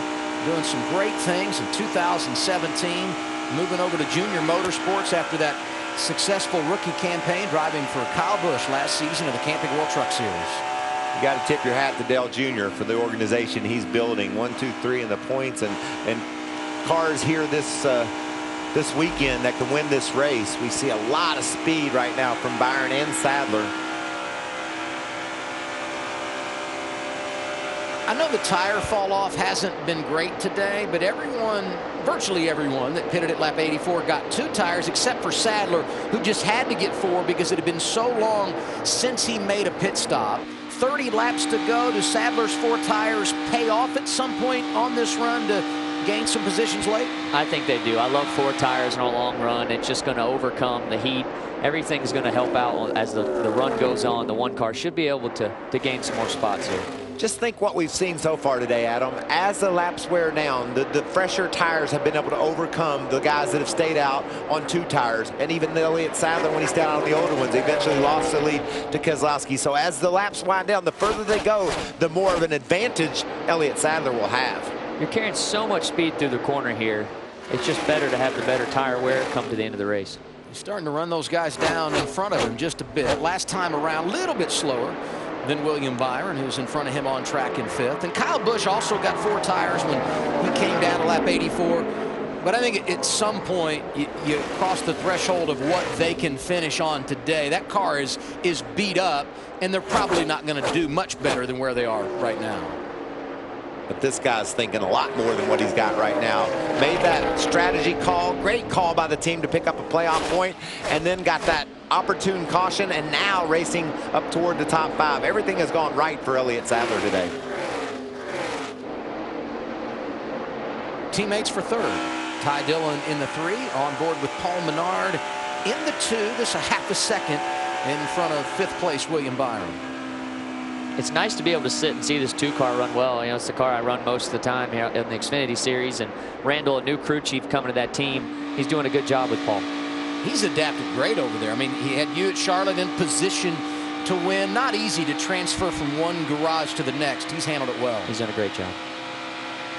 See Daniel Hemrick, he's in a tight pack there. That's teammate Brennan Gaughan just ahead. He's trying to grab that spot away. Matt Tiff back in the top 10. He's in the 10th spot. How frustrating is that as a driver, just to not be able to get that gas all the way down, just having to work that throttle? Both these cars look loose. You know, I've noticed it. Both RCR teammates are racing each other at 2 different points on the track, and it doesn't look like they can just get to the gas where they want to. And the traffic is definitely an issue for the 21 right there. There you see the numbers for RCR. All 5 cars in the top 13. That's impressive, and I got to believe as good as we've seen across the board all season long, Austin. Yeah, we've been working extremely hard on our Xfinity program. We haven't had the speed that we've wanted to see, but this is good to just get a finish for all 5 cars. We've wrecked a lot of race cars this year also, so to have them all in the top 13 right now, it's got to be good for Richard Childress. Big run off turn 2 by Paul Menard. Looked like maybe Ty slipped up the racetrack a little bit. Had to roll off the gas. And look at Byron right down on the bottom of the racetrack. Not too far behind him, Elliott Sadler. There goes Byron around Ty. Put him into 4th. There's Sadler in the blue and white, number 1. 25 laps to go here at Michigan. Denny Hamlin leading this thing, looking for his 2nd victory at MIS. Got the checkered flag for Joe Gibbs Racing in 2007. First ever win for the coach at this place in the Xfinity Series. Brad Keselowski 2.5 laps back. Brad won stage 1 today. Paul Menard, William Byron, Ty Dillon the top 5. Then it's Elliott Sadler in 6th. He won stage 2. And Brendan Gaughan looking for top 10s in consecutive weeks, Matt.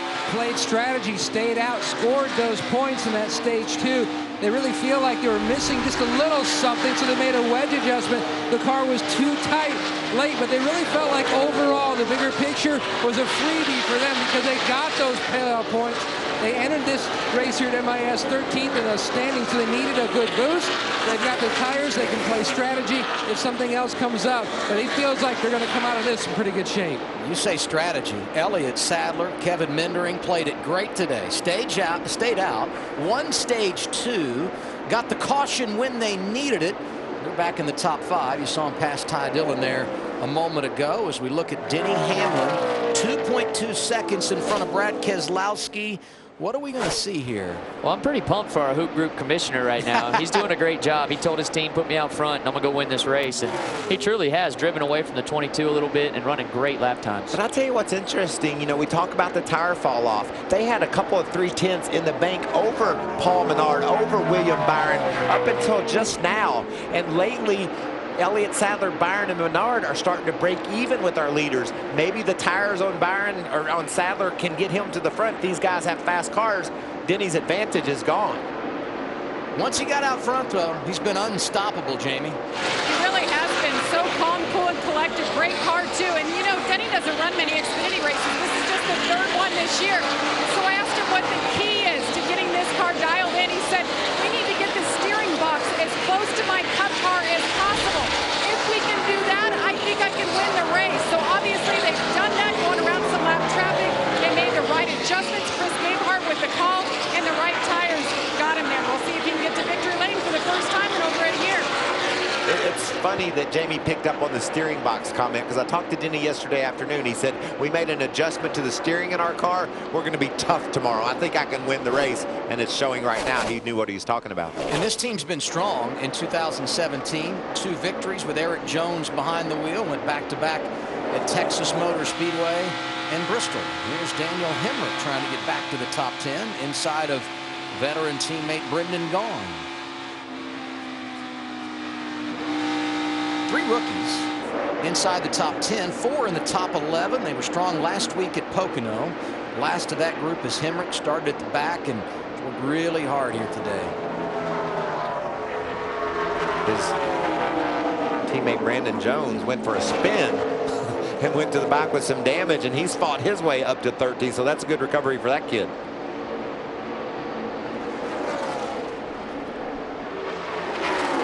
Byron looking for another spot. Racing with Menard, and Elliott Sadler closing in as well. Yeah, the 9 and the 1 are clicking off some fast lap times right now. If anybody's got a shot, those 2 have got some really good speed in their cars right now. And just think, if the caution... Nothing out back, still there, top, quarter, clear, half back, smooth your entry. Caution flies late, you know, then you really got a story. But I'm not too sure that Paul Menard, Elliott Sadler, and William Byron can't run down Denny Hamlin and Brad Keselowski. They've got some fast cars right now. And we're watching the advantage for Hamlin fluctuate anywhere from 2.5 seconds. How difficult is it to manage lap traffic here at Michigan?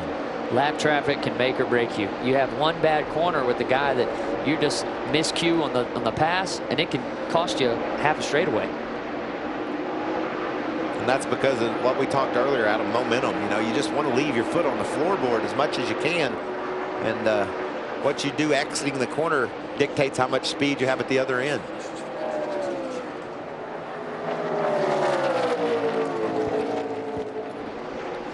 $18 laps to go as Denny Hamlin takes it down into the corner. He's in front of Brad Keselowski and William Byron, Paul Menard, Elliott Sadler, the top 5, and Kyle Busch hanging right there in 9th, Jamie. Unbelievable. He's worked his way into the top 10. You know, he's working with a new crew chief for him in the Xfinity Series, Eric Phillips. Eric worked with Kyle as his crew chief in the Truck Series for KBM in 2014, but they haven't been together in a while. So on that last stop, they made a wedge adjustment. Well, Kyle said we shouldn't have made the wedge adjustment. Eric said, that's right. I know what you like and what you don't. We just need to get back together. So the next race, they're already thinking ahead. And when they were together in 2014, their last race, the season finale at Homestead, when Kyle clinched the Owners' Championship for his truck team. And on the same night, Darrell Wallace Jr. won the race down there at Homestead. It was a big, big night in South Florida for KBM. What about Justin Allgaier? Took over the points lead after last week's race at Pocono. Bit of a struggle for driver 7 today, Chris. Yeah, it has been. And you can see the hood is a little bit more pinned down right now, but in traffic, that hood was bouncing around quite a bit. I checked with the team, and the support structure underneath that hood is broken. There's nothing they can do about it in the race, but when Justin said he's near traffic and that hood is bouncing around, he's definitely got some parasitic drag in that car. It's slowing him down on the straightaways. Is that our 4th parasitic drag mention of the day? It is. Well, that just means that car isn't cutting through the atmosphere like it should. And anytime you're running 200 miles an hour and your car isn't shaped properly, we've seen it with Kyle Busch, the damage he got to his car, and now with Justin Allgaier.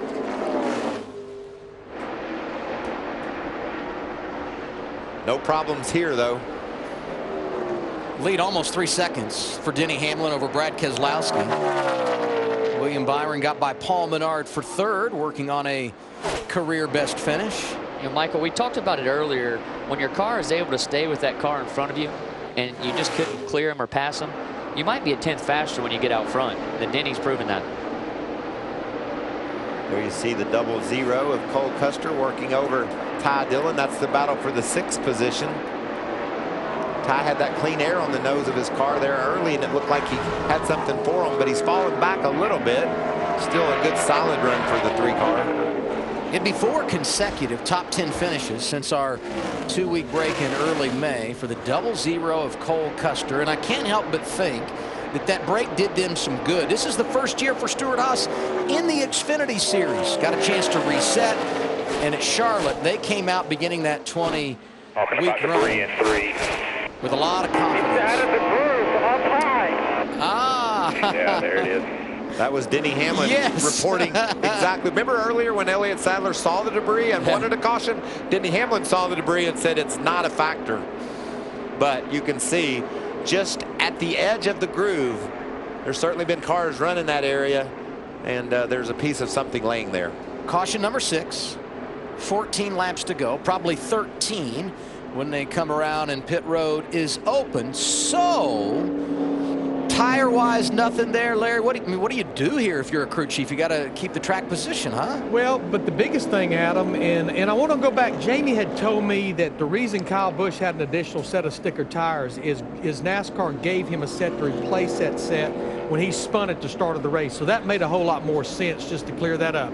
But best I can tell, the only drivers in the top 20 that even has a set of right side tires left is Ryan Reed, Elliott Sadler, and Spencer Gallagher. So I think we're going to go back racing here with about 9 or 10 laps to go.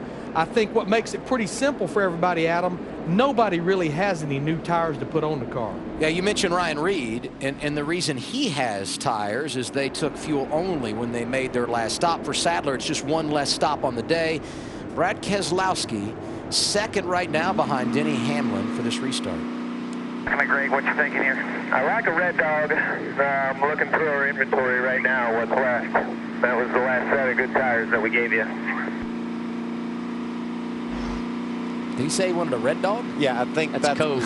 I think you can almost see the code card up here if you wanted to look for it. Up to the right? In up to the right. What's your code, Austin? We usually go with Dow or American Ethanol or sponsors as codes, but you know we have worked with some military comms guys this year to work on code, you know, because it really can help coming down these races. Well, you certainly know that everybody's watching and everybody's listening, so whatever you say, they're going to take that into consideration. We had a handful of drivers come down pit road, but the top runners stay out. 13 to go at Michigan. Back here at Michigan International Speedway, aerial coverage provided by Goodyear. Everything they learn making tires for the grueling demands of NASCAR inspires what rolls into yours. Goodyear's the official tire of NASCAR. We are under caution with about 11 laps to go. No one could have predicted the way this race started except for this guy. I have all the answers in the envelope. And this is how it started. We had Kyle Busch and Brad Keselowski, two rivals, getting tangled up early. Yeah, Kyle Busch goes through the infield. A lot of damage to that 18 car. They have been fighting and clawing, and they've stayed on the lead lap. In fact, they're inside the top 10 right now, Shannon. Well, of course they are. It's Kyle Busch. Brad Keselowski, who won last week at Pocono, he would win stage 1 here. And then when we started stage 2, there was a multi-car pileup. Yeah, this was right after the restart. Took out Mike Lynette, Ben Kennedy in the 96 car, Mike Lynette in the 5. Both of them having awfully good runs here today. You know, in the pre-race show, Larry, you said that the Xfinity-only drivers needed to start racking up some of those playoff points, and that's exactly what Elliott Sadler did as we came to the end of the stage 2 and he would win that stage. Yeah, Kevin Mendering left him out there when we had that caution about 3 or 4 laps before the stage in and got that stage win for that one car. Yes, he did. 10 laps to go. Adam, it's all yours. It's going to be a fun shootout to the finish here, Shannon. Denny Hamlin, the race leader, once again says, give me the outside lane. Man, we know these cars get squirrely on these restarts. You can't really hold your position if you're down on the bottom. And think about this too, guys. Remember last year, that dramatic last lap pass. A lot of racing yet to go. And I'm telling you, Byron, Menard, and Sadler have faster lap times recently than Hamlin and Keselowski. I know that air out front's important, but these guys have fast hot rods. And that second lane is going to be important on this restart. Who gets connected fastest and gets out of the lead? And I'm going to bet that this isn't the last caution we see before the end. To that point, remember the start of this race? There was a Gibbs car in the outside lane and Brad Keselowski on the inside, and they got together. It's all on the line here. And the pass for the win came in the final 10 laps and 6 of the last 8 races here. Going to be 9 to go when we get the green flag. Hamlin, Keselowski, row 1. Byron, Menard, row 2. Then it's Sadler and Ty Dillon. Custer and Poole, Kyle Busch, Matt Tifft, your top 10. Denny Hamlin would be his first win of the year for Brad Keselowski. 2 consecutive weeks after getting the victory last week at Pocono. Nice start by Hamlin, but a big push by William Byron. Could be the push to the win. He's not done yet. Keselowski out front. Byron looking to the inside off of turn 2.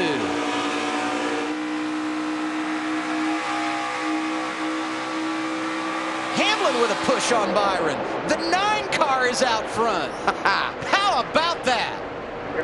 Outside quarter, outside quarter. Clear. Hit your marker now. Keselowski down low. Hamlin went for it down into turn 3, lost his nose, got a little bit high on the track. Can Brad Keselowski run down William Byron? Michael, you talked about it. You said it in the break. Upset win by the 9 car. Let's see if it plays off. We talked in the opening about the rookies and what they have to do to establish themselves as title contenders. Ryan Reed, Justin Allgaier, they've been to victory lane. William Byron, Cole Custer, Daniel Hemrick, those guys need to do the same. Hamlin trying to come back inside of Keselowski for second. 22 got awfully tight down in 1 and 2. 20's got to run now. Brendan Gaughan was 12th, came down pit road, restarted 17th. He's got 4 fresh tires and making them work here. Oh, he goes high at him. He's going to lose some ground. Will there be contact? Missed the battle for 4th. Elliott Sadler inside of Paul Menard. Meanwhile, 7 laps to go for William Byron out front. Austin, you've done that, set out front with just a few laps to go. You've got to be so cool, especially a line-sensitive track like that. What is William Byron fighting, especially with a guy like Denny Hamlin on his bumper? Hamlin is second, almost a half a second behind race leader William Byron. All right, my man, set sail. That's a kid out there. He's nervous. He's exactly right. When you're leading this race, you're just thinking, man, click these laps off, be as smooth as I can possibly be. Here's how it happened on the restart right of your screen. We talked about inexperience at the beginning of the race. This looked like veteran experience from William Byron. What a heck of a push he gave the 22. Set him up for a pass down the backstretch and gets a run to the lead. And he's not done. He gets to the inside of Keselowski, and this is a choice Denny Hamlin has to make. Maybe he thinks the car that he could beat would be the 9. So instead of getting behind the 22, in behind the 9 gives him the push to the lead. Shoves him out front right here, and I think Denny's going, I'm going for the lead right here. He gets into turn 3 a little too hard and washes up the track. We got a spin here. Hold your brake, hold your brake. Caution is out. Caution is out. Oh, the same instance here. Denny said earlier he was out. Get it rolling if you can. Denny was not hoping for the caution. Now he's loving this caution here at the end. Tifft was running 12th. I thought he might be stuck for a moment. Looks like he's going to get it out of the grass and back onto the pavement. Figured that was not going to be the last caution of the race. You called it. Austin Dillon was willing to bet us it wasn't going to be the last caution, and it wasn't. A couple of rookies going at it here. You wonder what air looks like when it pushes a car around? That's a great shot of it right there. These cars are so uneasy when there's cars around them. It's just amazing how loose they get. Was that a little bit more than air? Low. Come on. That angle looked like he hit it. He didn't. We know that, but it looked like it. I bet you Matt Tiff thinks he did. That air, I mean, it's so sensitive when you start pushing guys around. When your car is a little bit faster than the next guy, you can kind of just move them where you want to. The 21, he didn't mean to move them. It just air packed up right there, and the 19 lost it. William Byron might have been nervous out front under green. What's he going to be feeling on this restart? Let's hear from his crew chief. He was with Chris Neville. Yeah, his crew chief Dave Ellen's looking pretty cool right now, but your driver out there, young driver with some of the best in the Cup Series all around him, how do you coach him to this finish? Well, I think he just does the same thing he did last time. That looked like a veteran move there on the restart. You know, I think he has one more of those in him, and go out and lead a couple more laps and get a win. Thanks, Dave. Be 3 laps to go when we come around this time. We could be knocking on the door of overtime here if we don't get this thing restarted real quick. Well, and I know that team is discussing right now, where do we go? But if you start on the outside, guess who's right behind you? Teammate. That's good, huh? Yeah, that's a great break for that organization. Will William Byron pick the high groove and hopefully get that big push from the experienced veteran Elliott Sadler? And traditionally, Elliott is a very good pusher when it comes to down to the end of these restarts. And how about this restart, guys? We're going to have a couple of Cup veterans and a couple of Xfinity regulars going at it, and I think they're going to be lined up nose to tail. Who will get the best? William Byron won 7 times a year ago as a rookie in the Camping World Truck Series. How does that experience help in situations like this? Well, he knows he can win. You can always rely on that. You've done it before. You've made it to victory lane, but it's a whole nother level now. You're in the Xfinity Series, and it's right there. Can I go get it? He's got to go make it happen right here. 3 laps to go for the Xfinity Series. Going to be a great finish today. More of the same here tomorrow. The Monster Energy Series heads to Michigan International Speedway. Which driver will outlast the competition and take the checkered flag on the fastest track on the circuit? Find out tomorrow. Coverage starts at 2 p.m. Eastern on FS1. Going to be fun to watch NASCAR's best. We'll see you tomorrow, 2 p.m. Eastern time on FS1. Going to get the restart here with 2 laps to go. William Byron in the outside lane looking for his first career victory. Well, we got the one behind us who's the best pusher in the world, so should be good. At 10-4. You motivated me or you? Both. He sounds confident. Yeah. He has to love what he sees when he looks in his mirror. He knows he's going to get a push, but he also knows that when they get to turn 1, Elliott Sadler will try to pass him as well. 2 drivers picked up their first career victory at Michigan. Ryan Newman in 01 and Daniel Suarez last year, who went on to get the championship. What about our drivers only broadcast last week from Pocono? We had a last lap pass. Kevin Harvick got to call it. Will that happen here again this week? It happened a year ago here. Can it happen again today? Outside lane to Byron, inside lane to Hamlin. Keselowski and Sadler on row 2. Then it's Menard and Dillon, the teammates from Richard Childress Racing. 2 laps away from career win number 1. Let's see what this second row does. I really think it dictates the ending of this race. Contact. Big push from Brad, that inside lane for Denny Hamlin. The 1 is now connected to the 9. 9 got a little loose there. William Byron chases down the hill. Clear. Huge rally in the outside lane. William Byron leading at Michigan.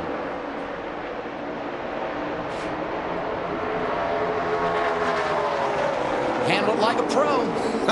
And it was intense. Denny Hamlin was putting a little bit of pressure on Byron, bumping him a little bit, trying to throw the rookie off. It didn't work.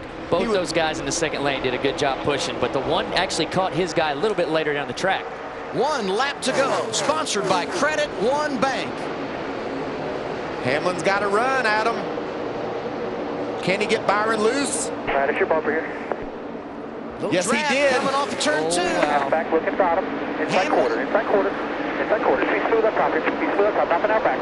And here comes Elliott Sadler. Smooth up top. 2 back to the top lane. 3-man dance for the lead. Still there inside quarter. Quarter. Keep coming.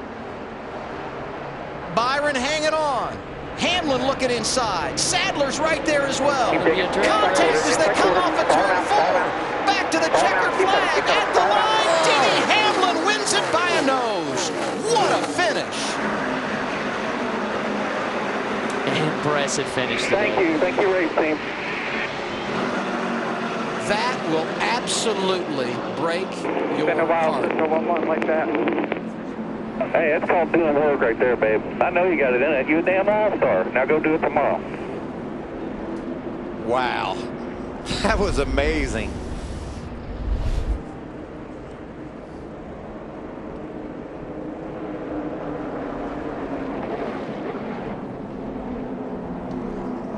Closest finish ever at Michigan International Speedway in the Xfinity Series. Just a perfect job of driving by Denny Hamlin. He put the pressure on William Byron. He got him a little bit loose off turn 2, and Byron hung in there tough. Denny did everything exactly right. William Byron, a runner-up today. That was awesome, man. So close.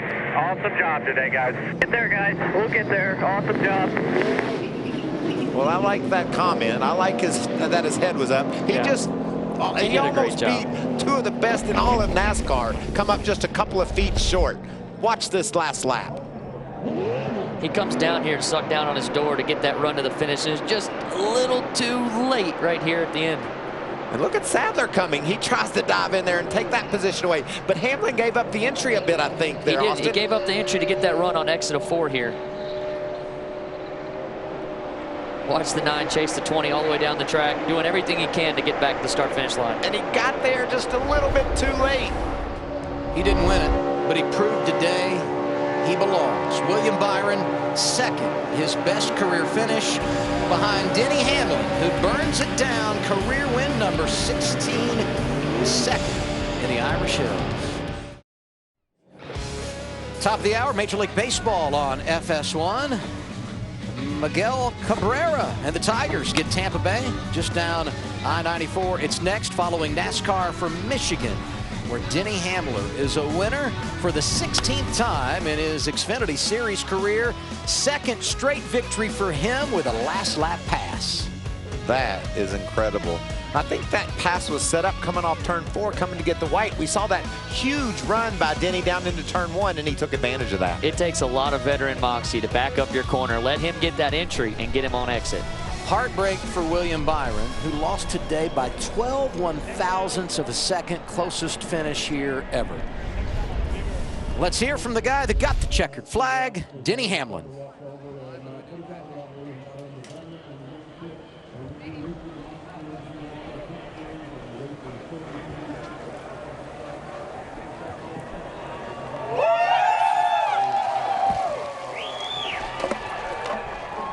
And the Gatorade bath.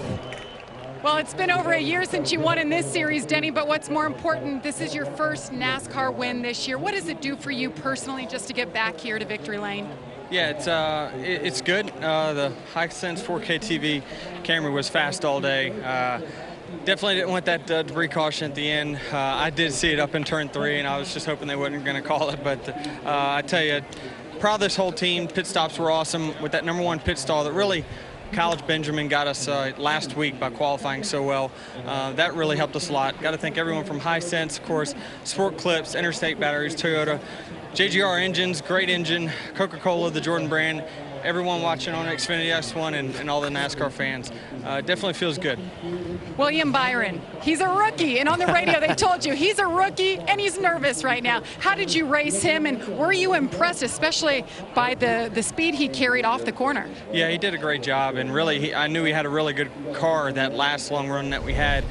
He was about to pass me, so he's done a great job. Obviously, he's one of NASCAR's next future superstars, and I wanted to race him clean. I wasn't going to turn him or anything like that, so I stayed low below him, and it got him a little bit loose through 1 and 2. That allowed me to get position, and then into turn 3, we both got sideways. He slid up just enough to let me barely get to that left rear, and it was just enough to drag race past him. So proud of this team. Great that we got a win. All right, Denny Hamlin wins at Michigan. Chris? And Brad Keselowski and Tony Stewart have come by to congratulate William Byron on a great race there. We just heard about that last lap from Denny Hamlin. How about from your perspective? Oh, man, we were so close. It really hurts to be that close and not win, but just got the side draft off of me off of 4, and that's the run he needed to the line, and just couldn't quite get enough back to him to get to the line faster. But great job by my Liberty University team, and it hurts, but we'll get one soon. This is how we need to run, and we'll keep running like this. Yeah, incredible run by William Byron. Matt? A win last week, 4th place this week, so you've had a chance to digest, especially the final restart. If you could do a move like again, any different? Yeah, I think Denny was probably the class of the field there at the end. I just couldn't quite get the back underneath the discount tire for it, so that was a bummer for sure. But yeah, the next to last restart, I thought I had the 9 cleared, and he just got a big, pull. I don't know if he was getting pushed from behind and got up beside me and pulled the side draft. And then Denny got behind. It would have been okay if it was just him, but the two of them together, I couldn't defend it. So, it was a good run all in all, and a lot to be learned, a lot to be proud of. Thanks. Adam? Let's go big picture with this win, Matt. Denny Hamlin starting 5th tomorrow. What does this do for him? Well, I just think he needed that confidence boost. It's been a tough season for Denny, and he's a competitor. You know that, Austin. And anytime you can put a win in the win column, especially in dramatic fashion like that. William Byron was nearly perfect. Denny Hamlin was perfect, and he got the victory. I thought it was impressive. Like I said, Denny did a great job going into turn 3, backing up his entry and getting that run to the checkered. William fought hard, but it was Denny's race, and he needed it. Like you said, I think it's going to be good for him going into tomorrow. Denny starts 5th tomorrow. You start 18th. Good luck there, and thanks for being with us in the booth. Did an outstanding job. Thanks. I had a blast, and Michael, you beat on my shoulder so hard today. I love this stuff, man. I hope we'll be fine tomorrow. We'll see you on Race Hub again soon. Shannon? Thanks so much, Adam. At the end of this race, you see Elliott Sadler walk up to William Byron. You see him talk him through that last lap, give him a lot of credit. I mean, the future looks really bright, not just for Byron, but for a lot of these young guys in this series. Yeah, we talked about it in our pre-race, Shannon. When you look at these rookies with William Byron, Cole Custer, Daniel Hemrick, Matt Tiff, I mean, I think our future is very, very bright. And you just think about these 13 races. I know there's Iowa next week. 10 different winners, started over 4 months ago. Ryan Reed winning at Daytona, and it comes down to this race where basically Elliott Sadler wins by 15 1/1000ths of a second. Yeah, and you did say that some of the Xfinity-only guys had to start racking up some playoff points, and we saw Elliott Sadler do that, and he took over the lead again. 21 points over Elliott Sadler, so it really looks like the rest of the season is going to be bright. And there you see 4 of our rookies in the top 10 in points, halfway to the playoffs, 13 down, 13 to go. Okay, so we will be back for Iowa next week, but all of us as a family will not be together, as you guys will be in Sonoma. So for everyone here at Fox Sports Xfinity Series broadcast, we'd like to say thank you for letting us join your family every single week. Now let's head to our Major League Baseball and FS1 studios in Los Angeles.